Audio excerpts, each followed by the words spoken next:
Tristana both removed away, because why wouldn't you against these guys? Gragas, Yasuo still on the chopping block. So Curse Academy last time around added Kassadin to this ban list, and they're going to have to make, arguably, probably choose a new third ban here for themselves. We know Manclad will play the champion.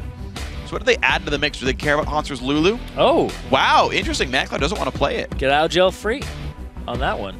So LoLPro might get to play the same 3 bans. No, they add Cog to the impactful ban list. It means they have a different priority right now. Kog'Maw, Tristana off the field. So if you pick Lulu, most likely you're going to pick a first rotation AD carry here for LoLPro to take away a contested pick that's left up.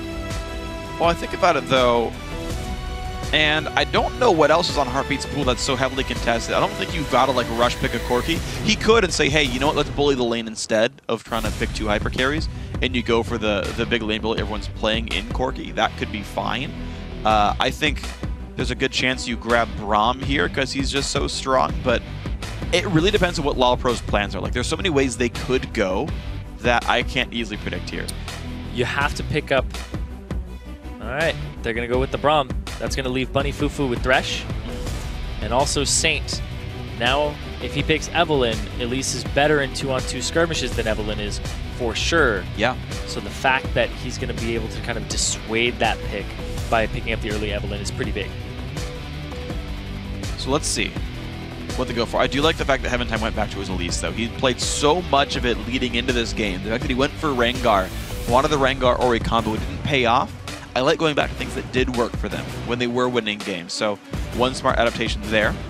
Curse Academy are going to grab some early lane aggression. Seems when Kog'Maw's gone, they say, all right, screw you, we'll win lanes this time. Curse Academy still waiting on their mid laner. Yeah, the Corki pick, I thought there was going to be a Corki or something along those lines picked up first rotation for LoLPro. Yeah. Because there's just so many AD carry bans on the field, the top 2. Yeah. Jinx is still available. Yeah. And that might be what Heartbeat goes with.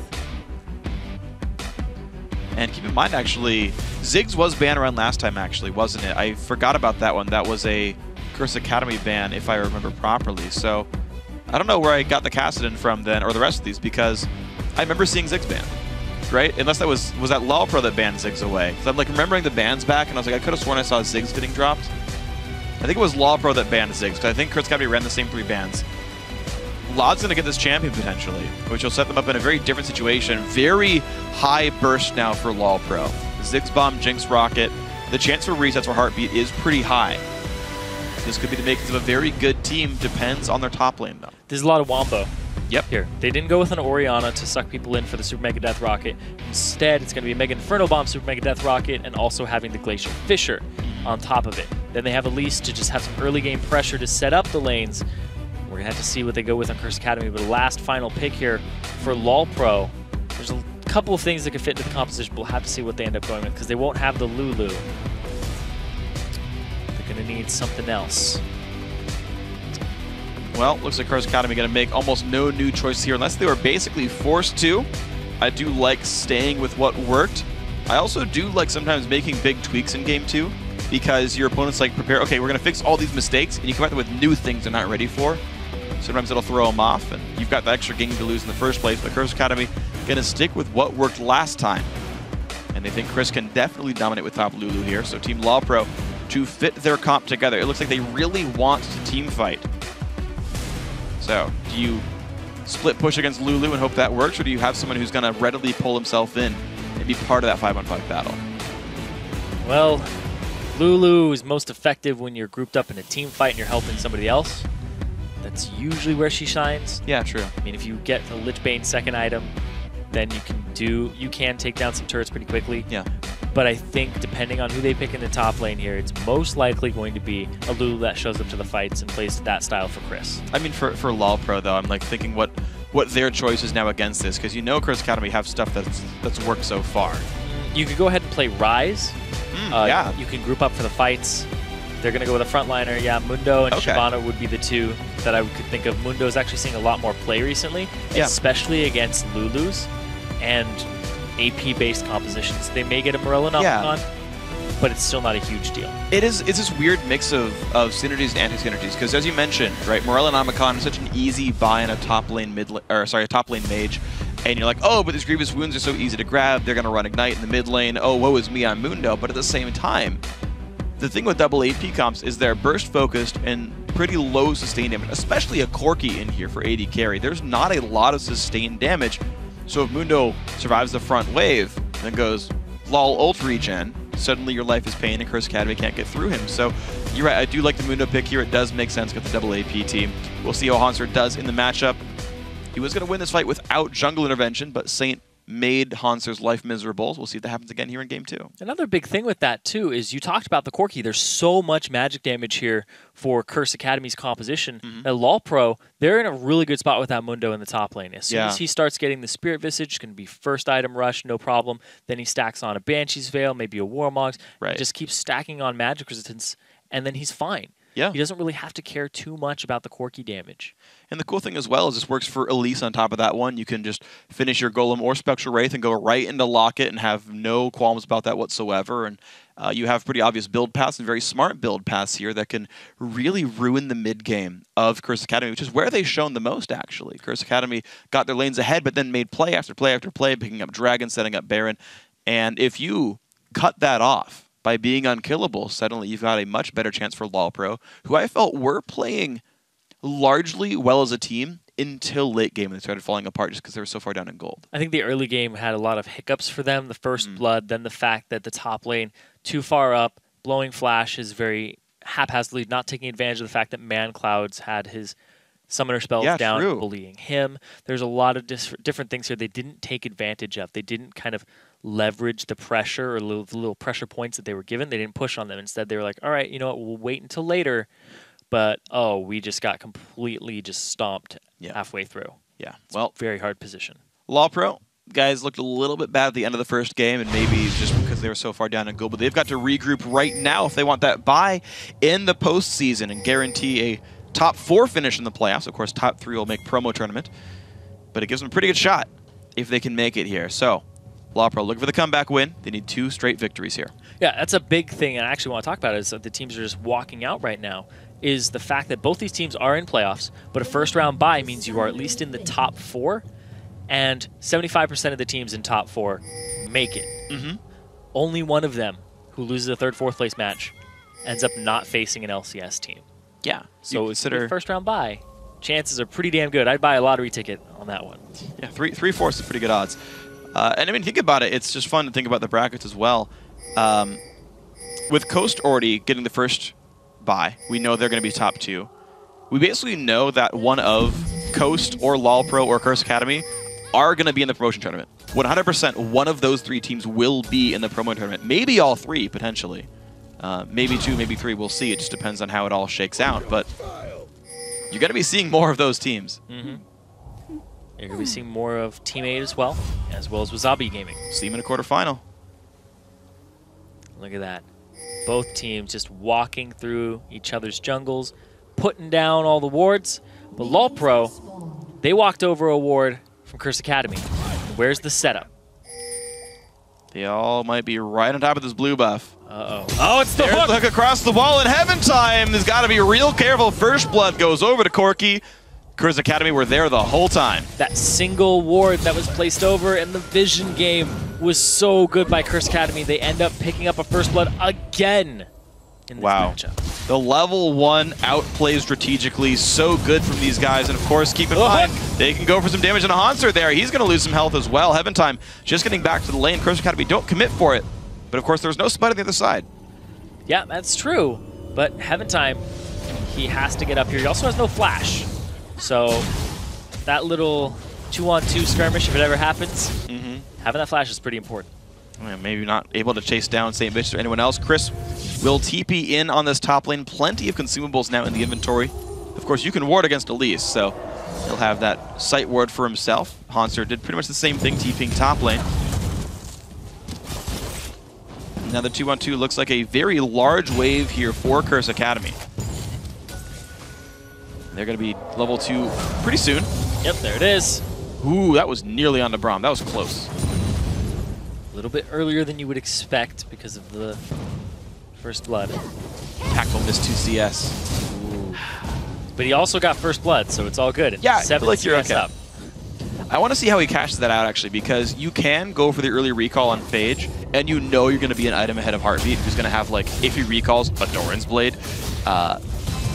And I think it's a really good way to continue pressure on a lane matchup. Corki's already going to win that normally, but now you're like, I also have 20 extra AD. It's really hard to deal with. Yeah, and then you have the movement speed on top of it. And with the Thresh, if you do get a hook in, it's very hard to escape the Corki that early on.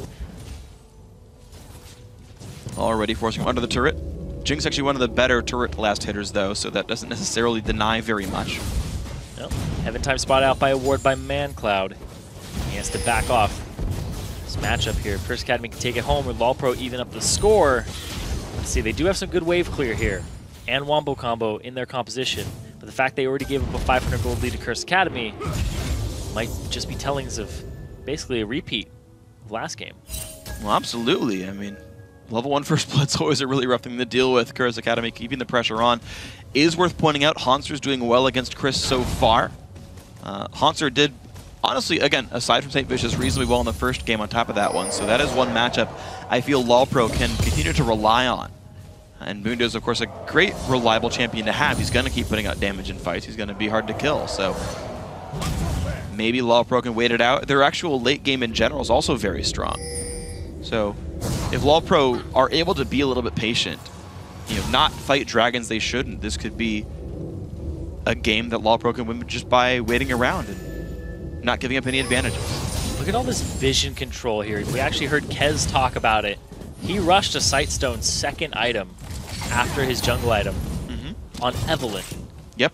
And the fact that so many wards are being purchased on the side of Curse Academy this early on, the pink ward on the right side jungle, the ward that's up a little further, they're trying to protect ManCloud in the middle and make sure that he doesn't get flipped behind, because we talked about it in the pregame. This is the matchup you have to watch, is that mid lane.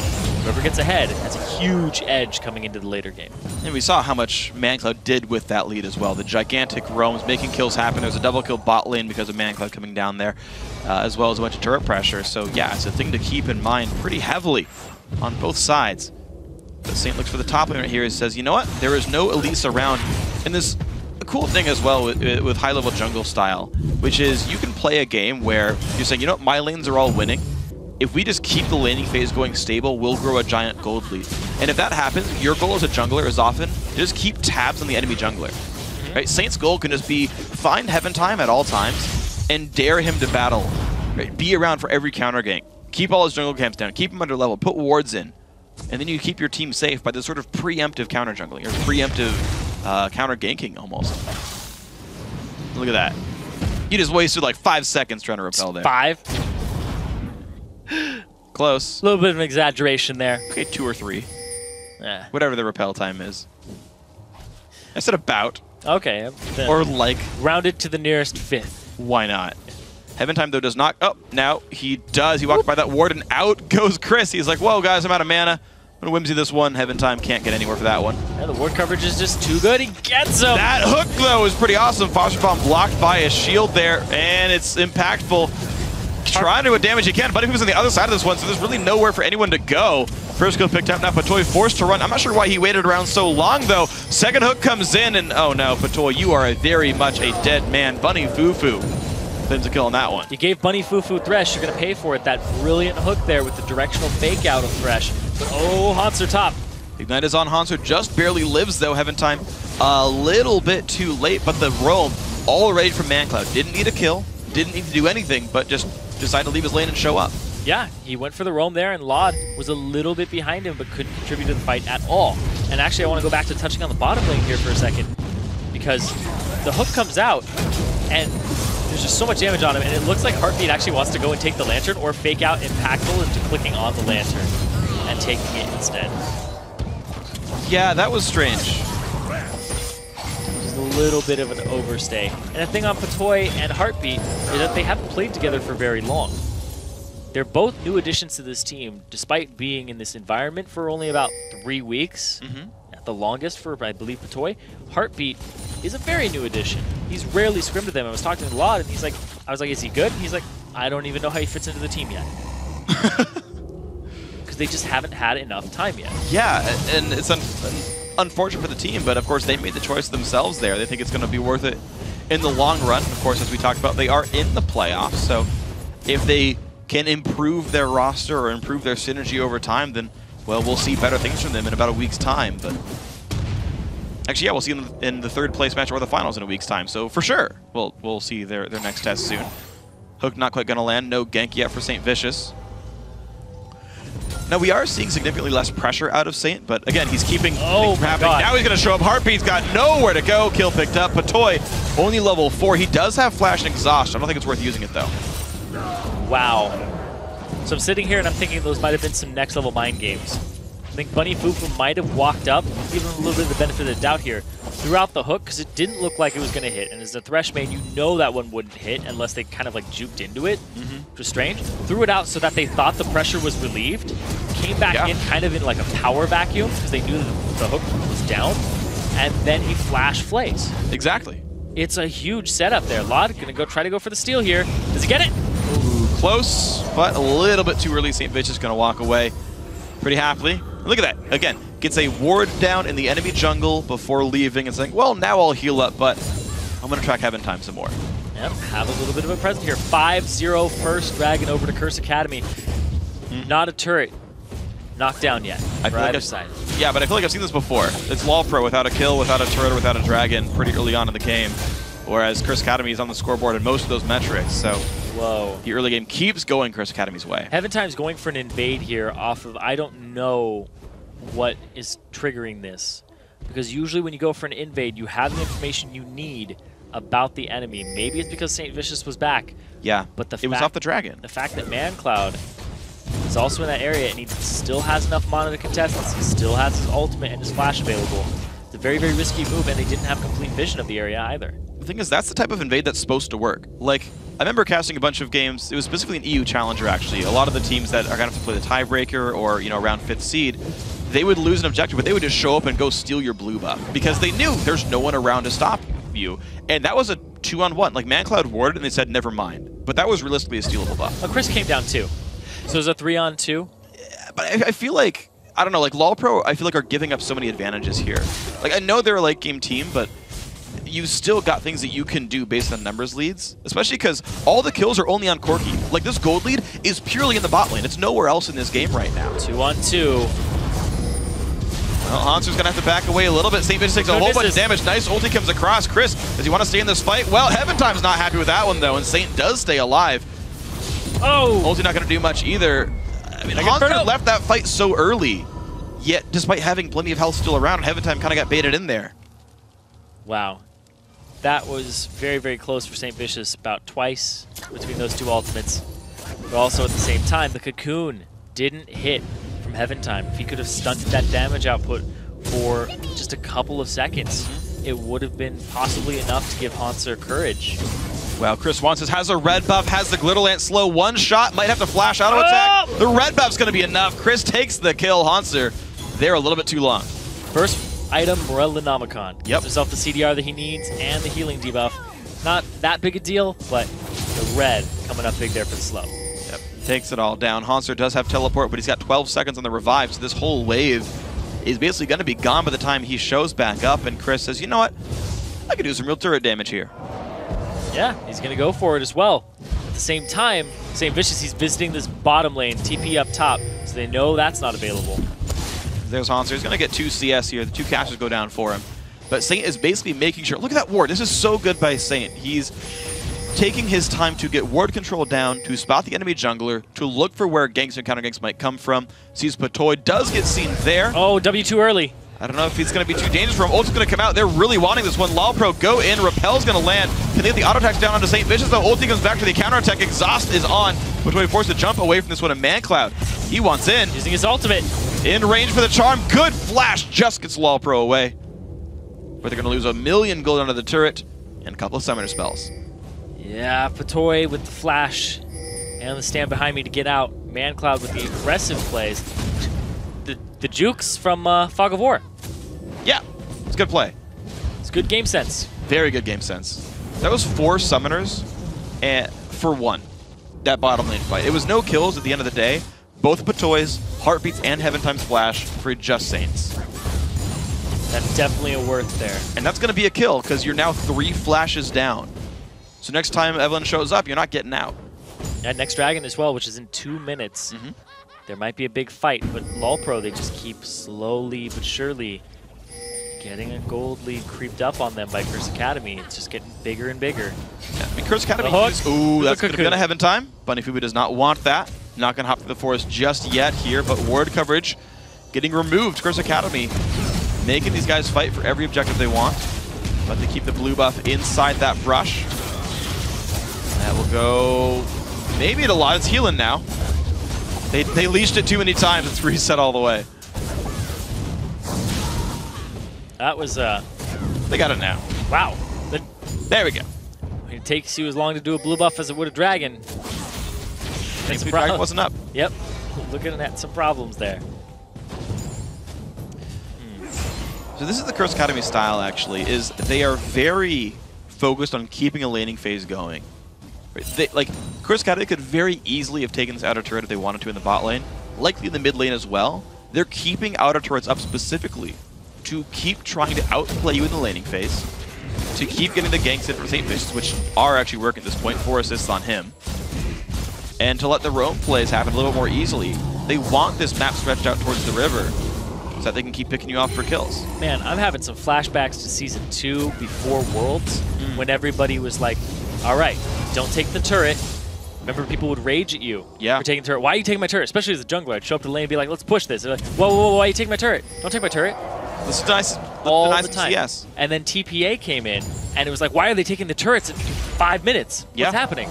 And then it's like, oh, the aggression wins the game because you give less time for comeback. But Curse Academy, instead, they're like, all right, we're going to start investing in this laning phase and making sure you can't farm, and then we're just going to take all the turrets at once, group up with this huge gold lead we've accumulated, and then we'll just end the game off of that.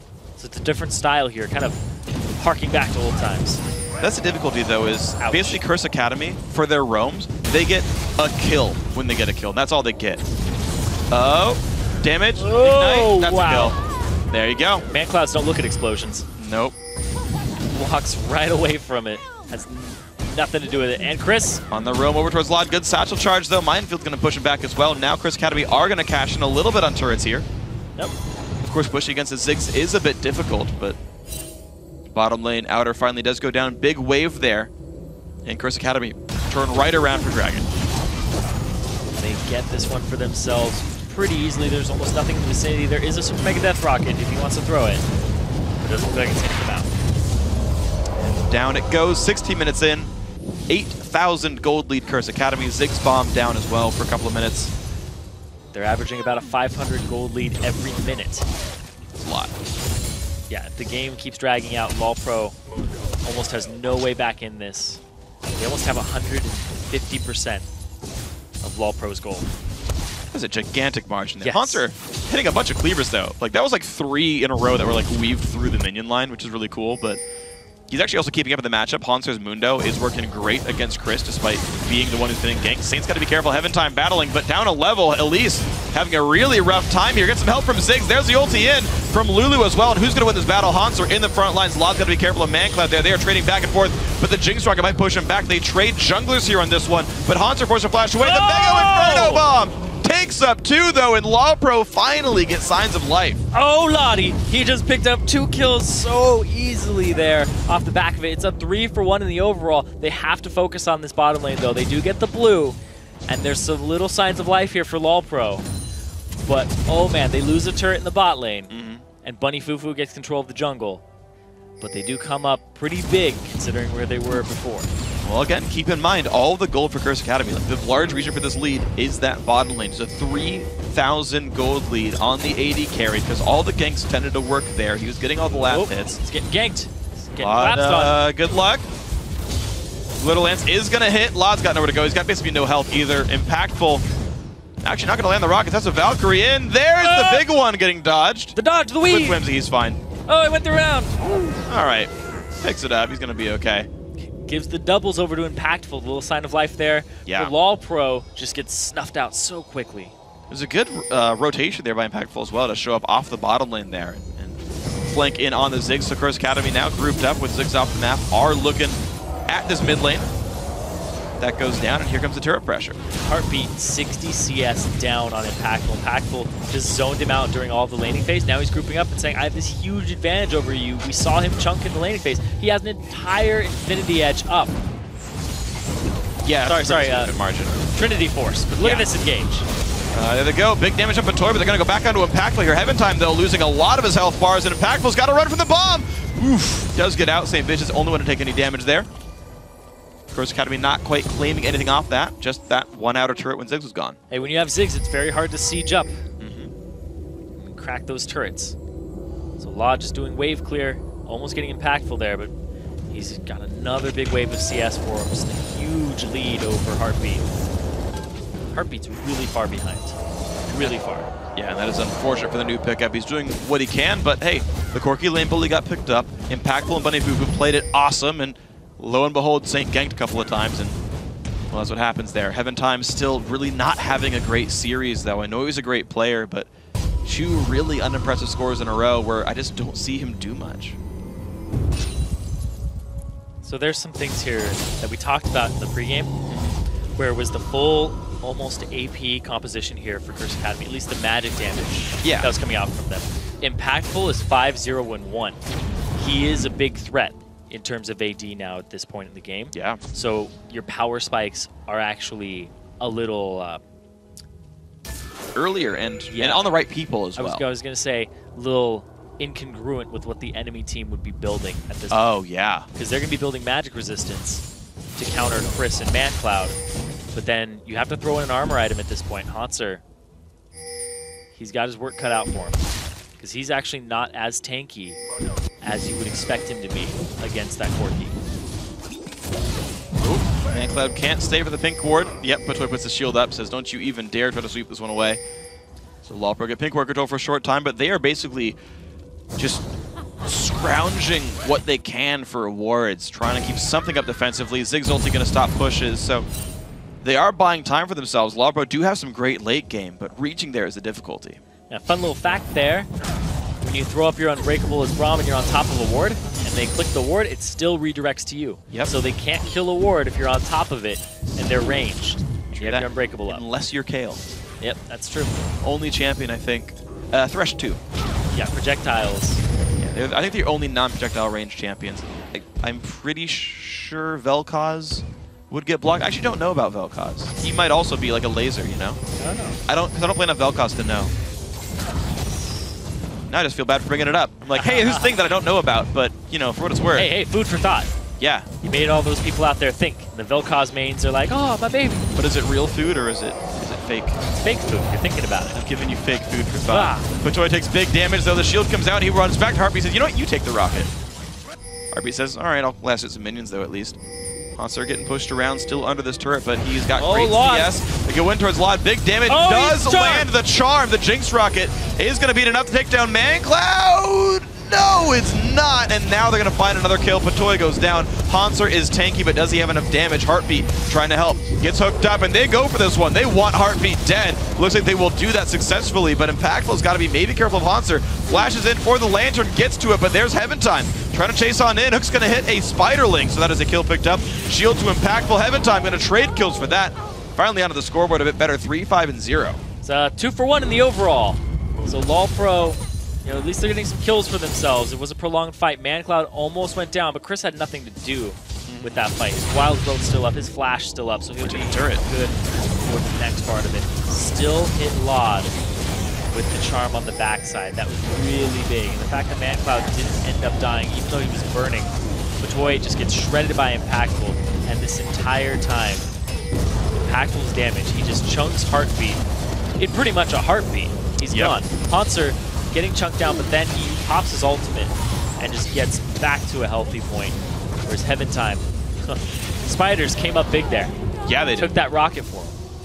Yeah, so started as 2 for 0, ended up 2 for 1. Heaven Time with some good antics there and some good clutch plays to get the bottom lane dead, and shutdown gold is nice to have as well. Hauntzer 0-1-4, pretty tanky, takes a charm and basically doesn't care. Yeah, and he has the Warmogs now, so his regen is really good between his passive and the passive of that item. And the Merc Tread's coming soon, so we won't even be seen for long. Hauntzer the guy to watch here, and maybe Heartbeat can clean up. Hook there onto Patoy. Dragon going down. Will get picked up by Saint Vicious. He's involved for this one. The battle has begun. Lulu ulti onto the front line. Saint doing whatever he can. Patoy forced to run away. Jinx Rocket does not deal much damage. Heaven Time the first to fall. Now Hanser on full retreat with the rest of LoLPro. But here comes ManCloud. Charm just barely dodged away from, and out they go. There's just barely any damage here between Heartbeat and the rest of the team of LoLPro. Laud, he doesn't even have his second item completed, but at the same time, he's not that far behind. He needs the Rabadons to start doing some decent damage to the rest of the team. Yeah. If you look over at Chris, he already has his Rabadons. He already has his 35% cooldown reduction. Yeah, the big issue for LoLPro's team comp, if they don't basically get a big AD carry, is they don't have the ability to chase kills down. They don't have much lockdown in the first place. They have some, but when Saint Vicious takes a Lulu ulti, he has the freedom to walk away if he gets low. And Hanser's not fast enough to chase him. Law doesn't have the damage to burst him, and Heartbeat certainly can't run for it. He's too afraid of Ahri. And this lets Curse Academy really kite out these fights and keep them all alive as everyone else is worn down by Impactful and ManCloud. Yeah, and Heartbeat, the difference between his gold and Impactful's right now is really big. 811 for Impactful, 214 CS, 40 CS lead. Heartbeat, 140 CS, 0, 3, and 3. The disparity in items now. The completion of Berserk Greaves. Yep. Then Sheen, Phage, and the completion of Trinity Force, and a Doran's Blade on top of that. And a Vamp Scepter. Yeah, there's a whole bunch of damage coming through. I actually hope it's Ruin King that comes out for Impactful, by the way. I know everyone's been running Bloodthirster, but I personally like Ruin King more myself for the damage output, but, you know, whatever. I feel like whatever he builds will be fine. Void Staff comes out now for ManCloud. He actually wants to try to pressure in Mundo. Yeah, he wants to blow up Mundo, but at the same time, I do think that it might be Blade of the Ruined King, because against the Mundo with so much HP, it would be a little more effective in the damage department. Right, and again, it would especially make sense in this game. I just know a lot of AD carries have been risk-averse. And I feel like Impactful bought Banshee's third last game. I feel like I saw that. Maybe I'm wrong on that one. I remember seeing it maybe in the LCS today, but either way, some pretty risk-averse AD carries. Now going to be the scariness now. Chris forced to flash away, pops the ult. He takes a Zig ult, though, on top of that one. Hanser's still in the chase. Great cocoon from Heaven Time, and now Chris has to be all kinds of careful. Hanser finds the pick. Charm on Patoy is a lot of damage, but he's going to walk out just barely. Summoner heals burned by both people. Keep him alive through the Ignite. And meanwhile, that was actually a 3-on-5 because in the bottom lane, Bunny, Fufu, and Impactful are pushing a turret. Well, if that means a turret for a kill, that's kind of okay if you're Cursed Academy here, but you gotta be careful not to trade too much away as this structure falls down. Saint Vicious now, gotta be careful. He's on the wrong side of the map as well. Hanser doing plenty to stop him down. Another cleaver lands. Saint waiting to get a teammate in there. Finally in shows the Ahri, but still, ulti in from Hanser. Saint Vicious, couple hits from dead. Oh, he missed one more cleaver. shot to go. Flashes, lands the auto. The Jinx Rocket not gonna land, but now ManCloud's gotta be careful. Beast. Hanser just doesn't take damage. He might get a 2 versus 1 double kill, and now Chris has got to be careful. Also in the wrong spot. Hanser with a triple kill now, 4-1 and 4. Heaven Time, though, going to take a bunch of damage. He's in the wrong place at the wrong time, but Patoy might just save him with the gigantic shield. Knocked up Impactful. They do get away. Patoy might lose his life for it, though, and he does, but what heroics by the Braum of Patoy. Wow, that was crazy. Hanser ends up getting about a 2 for 1 at the same time. 3 actually on 1.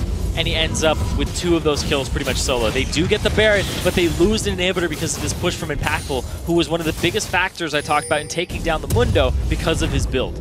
So Hanser refused to die. The tanky Mundo might make it a very delayed pentakill. Zigzult comes by. Cleaver hits Bunny Fufu. Impactful real low as well. There's the flight. I'm sure a hook's coming soon, but I don't know if you're going to do much for Hanser there. He pops the ulti. There's a shield. He whiffs Impactful, but I feel like he's going to force at least a flash. He's got super low cooldown cleavers. Look at that. 2 seconds on them. They're going to pick up Bunny. Boom. He goes down. Oh! He's going to hit him regardless. There's the Glittle Lance, and Hanser can't complete the delayed ace, but still, that is 4 kills in a row picked up for just Patoy going down a little while back. Hanser got himself a Thornmail too. Yep. So he's in a great position now to scale up into the late game. This is why Mundo has just come back into the meta as this huge, crazy beast, because all the top laners right now are AP-oriented currently in the meta. We see a lot of Lulu, see a lot of Gragas, see a lot of magic damage from Nidalee. Yeah, and keep in mind, even though I feel like this pick of Mundo isn't so much for the lane, but for the team fights, Hanser has been up in minion kills the entire game. He's actually found ways to just last hit with Cleaver, stay safe, make the right choices, and stay above Chris. Problem is he lacks turret pressure, which is why, again, the laning phase is actually weak even if you do last hit minions. And that gold that Curse Academy's gotten from Chris's pushing is helping them stay ahead. And Hauntzer, he actually has 290 HP per 5 right now with Baron on and no ultimate. Yeah. He is rocking that Warmog and the extra HP in his passive. Just, he can pretty much duel anybody on the map right now. 3 levels up on Chris. He's got to run though, because Impactful's in the wings. Puts some damage down Great Littlelance. There's the ulti coming across, goes for the knockup, but can't quite land it. Hauntzer, they're running with the ulti. 140 health per tick. He's not going down. He's got a call. He's a very busy Mundo. He is. He's got a beating to run to. He's running a little bit late. Starts at 28 minutes. With his ultimate, he's got 1,400 HP 5. It's a large number. Yes. It's pretty much every 5 seconds I get the HP that Corki has. Hey man, this Corki's 9-1-1 though, so he's been emergency help for the team. Well, Bunny though, getting caught up by Cocoon and the Sapphire Shard Heaven Time just takes him down right away. And oh, Curse Academy, their kill and neutral objective focus is starting to falter when they're getting killed back. Hey, 2-item spike here for Heartbeat. Nobody on the team of Curse Academy really has a lot of armor, so he's actually good without the last Whisper currently. And there's the Super Mega Death Rocket. All right, good smite from Saint though. Can he get away? He does have Flash. He's going to use that. Bunny Fufu down, so no Lantern for the guy. And heck, that is a kill for a dragon. The funny thing is, that's good for Curse Academy, as weird as that says. Yeah, Curse Academy are going to come out on top with that trade, but there will be a turret being taken in this mid lane now. Never mind. Better for LoLPro. I was wrong the whole time. Haunts are going to run to the base. Should be able to keep this turret alive. A lot of magic damage here, and some minions take extra magic damage, so he'll start shredding these down pretty quickly if he throws Cleavers at him. Exactly. Negative magic resist on supers. Haunts are also, one thing that's cool, that I kind of realized a few months ago, even though percent health abilities are capped against neutral monsters, they are not capped against minions. Cleavers destroy the crap out of super minions, as do things like Neurotoxin, etc. Red team's turret has been destroyed. So when you see those like gigantic Ruin King procs against, or Kog'Maw W, just like 150 damage, it's great. They're gone. They're pretty much just gone. Very tense game right now between both of the Curse organizations, challenger teams. LoLPro has tools to get back into this game off the back of Hauntzer, and the fact that they're buying time for Heartbeat to start getting damage items, and nobody on Curse Academy, like you said, mages are burst-oriented. A lot of sustain here from Hauntzer, and he's the highest level in the game now. Very close to that 18. Second highest is ManCloud at 16. So Haunts are very close to 200 armor. The last Whisper does get completed for Impactful. Smart choice after realizing that the Mundo is getting pretty big. I do still want to see Ruin King come in last, so I think he really needs that to make his damage, as some would say, impactful. And some would say, shut up, Phreak. Yep. No, that's... don't apologize. You're allowed to diss me on this cast. I do it all the time to you. Yeah, that's what the others would say, though, if they didn't say it was impactful. They'd be like, ah, rah, rah, rah, rah. No, I wouldn't. That's fine. Man, Hauntzer just being the huge frontliner. He's zoning everybody. And you're seeing how much it's stopping Curse Academy. Like, this Curse Academy team does not, like... Game 1 Curse Academy, in the first 50 minutes of this game, looked like the same team. And then Haunter got a triple kill. And they stopped trying so hard because they realized how scary this Mundo is. Like, every single time Curse Academy goes for wards, someone's there to say, no, don't you ward this. And they go, you're right, I'm sorry, Mundo, bye. Over and over and over again. It feels like it's been a really long game, but it's only 31 minutes in. We're just seeing a lot of action, and like we're seeing a lot of phases to the game. Yeah, and you're also seeing a lot of people capitalize off of kills. So you're kind of like, all right, we killed you guys, but we get one tiny thing. It's not huge capitalizations like we're going to rush your base and get 3 turrets. Yeah. Like, all right, we got 1 turret. All right, we got 1 dragon. We set up for Baron. We play the ward game. Yeah. But here's the thing that's actually really big. It's the fact that all of LoLPro's kills have been on defense. So Curse Academy are making these great roaming plays, these great pushing moves, and they're up 7 turrets. And that's awesome. LoLPro, all their kills are like, oh my gosh, we defended our turrets. We defended our territory. We reset the map to equal, but they have not picked up turret kills in a very long time, which makes it hard for them to cement their lead, because all they get is, well, 900 gold for 2 kills. It's the ManCloud bush being checked there from LoLPro. Baron in a minute, the hook onto Patoy. But the front line is very beefy of LoLPro. It's allowing Heaven Time to build damage. You're seeing a blasting wand join the inventory. It could be Riley's, which is an interesting choice. Saint looking for the flank onto the backline. If he can get through that Mundo and they ignore him and just take everybody else out, might be the key to victory here. Impactful took a bunch of damage, and Bunny Fu gets Cocooned up. They're going to go for this one. Impactful's so low on health. He's got to back away. Saint will flank with a rocket. Takes down Corki. That is not what you wanted. Bunny Fu takes Cocoon as well, and LoLPro are going to keep on going. ManCloud is exhausted and is running. Hanser pops the ulti and probably heals against this turret. Not going to care whatsoever. Jinx going to put the damage down, and Heartbeat finally gets the Wombo follow-up. 1, 3, and 6. This team will keep on moving. Finally, they get the minions under control. Finally, LoLPro can take kills and actually push with them. And with the Jinx, they're going to be able to take this inhibitor as well. Are they going to push any more? They might just rush the Baron right after.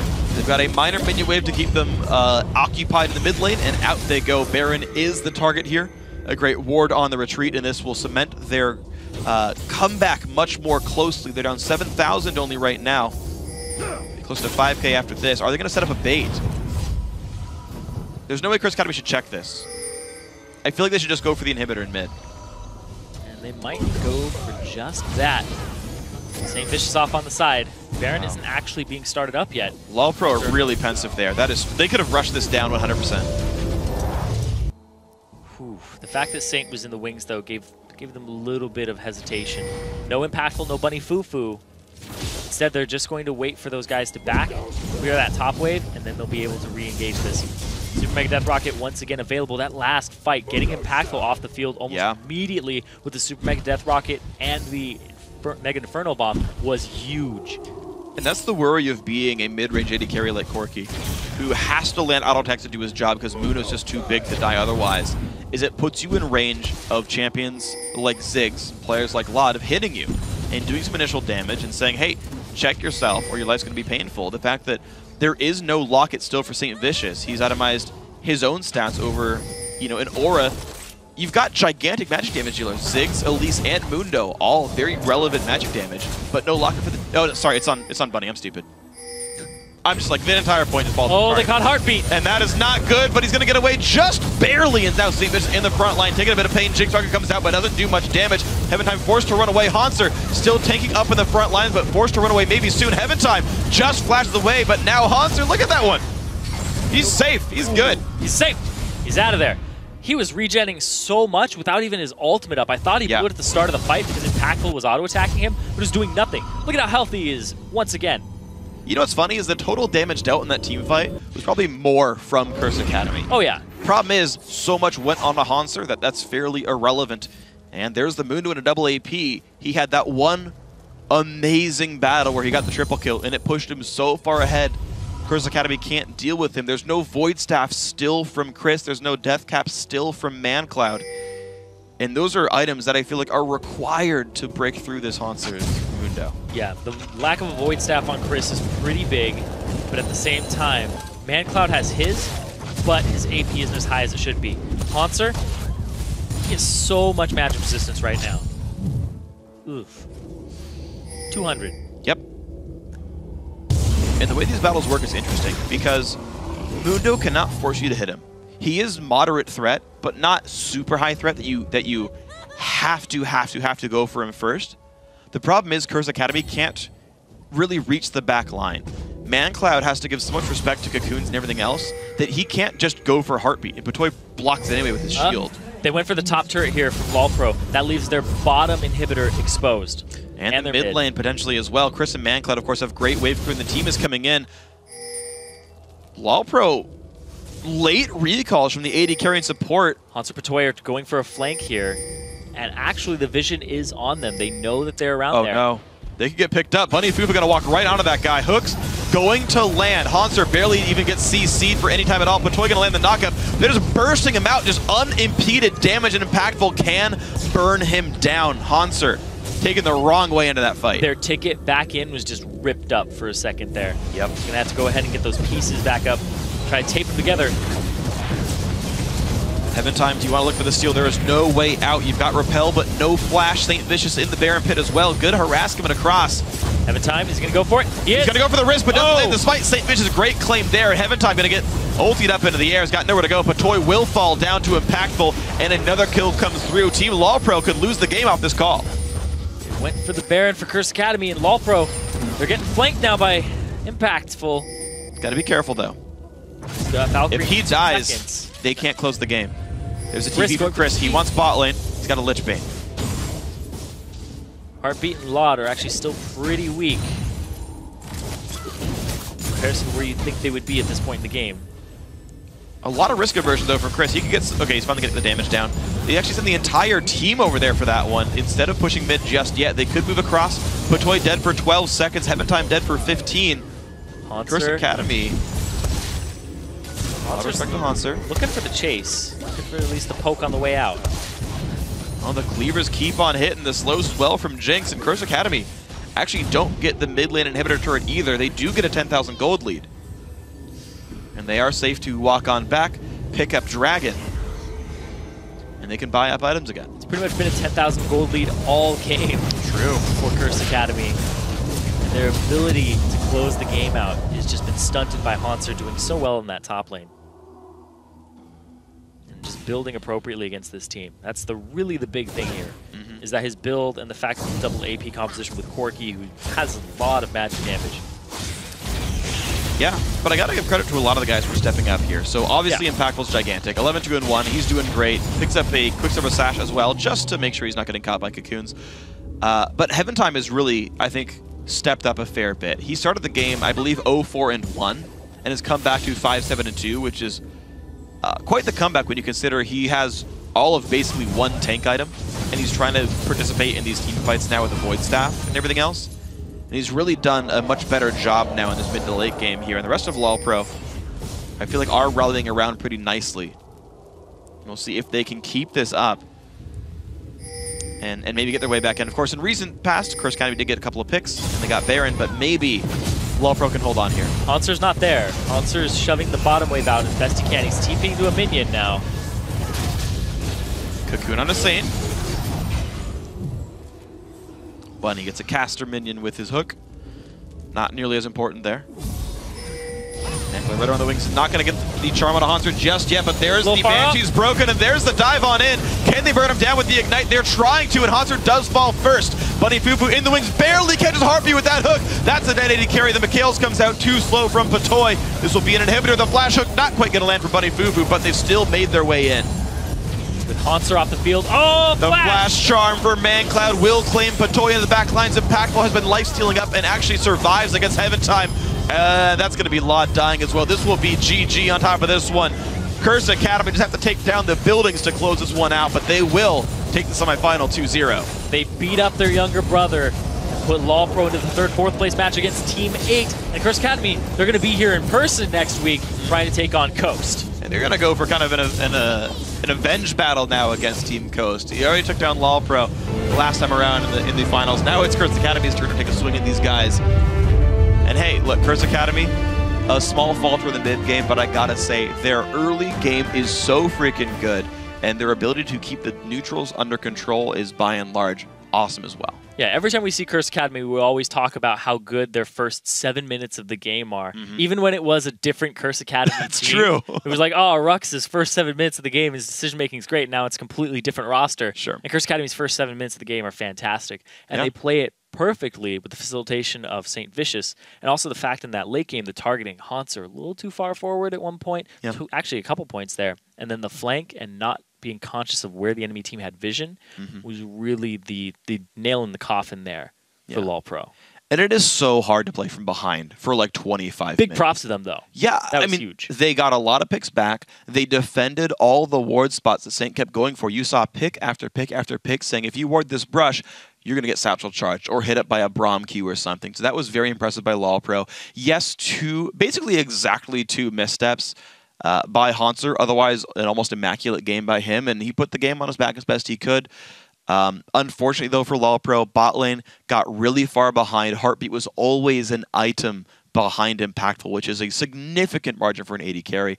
That's a difficult place to be in. Yeah, a little bit more than a single item, too. It was really just this huge disparity between them that was causing all of this just bulk of damage to be on one team's favor and not the other. Like, you had this gigantic tank in Hanser, but then you had the persistent damage threat of Impactful on the other side, and it was kind of like the unstoppable force, immovable object, beating each other, and then Unstoppable Force came out on top and impactful.